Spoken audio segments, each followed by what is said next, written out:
Hello everyone and welcome back again to a brand new video.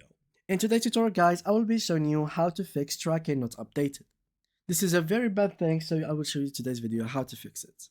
Now within Reddit posts you can check that there is a lot of people has suffering from this issue. As you can see, shipping status not updated.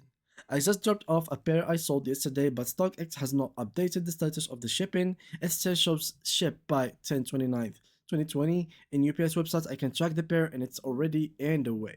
Should I contact StockX or UPS about this issue? Will I have penalty fee on the 29th of the month? So, as you will be seeing, there is already an article or post by the moderator of the StockX page, and here it explains exactly what to do.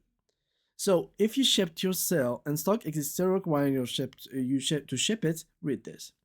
There was recently an issue with the StockX tracking updating when you ship out. If you don't care of this relatively quickly, it's possible to hit the deadline and your sale will get cancelled.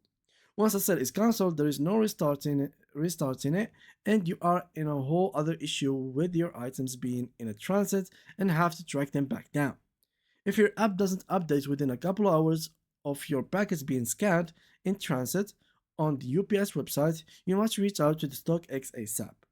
Open the support case right here and provide your order number, account email, and explain that you have shipped but it is not updating and you are worried about your sale being cancelled due to missing deadlines.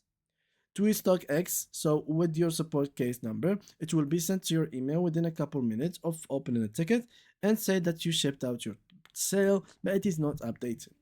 And these are basically the main solutions for this issue. It's to literally contact the support team to help you out. And yeah, this is pretty much it for today's video guys. Thank you a lot for watching. Make sure to leave a like and subscribe and see you guys in the next upcoming video.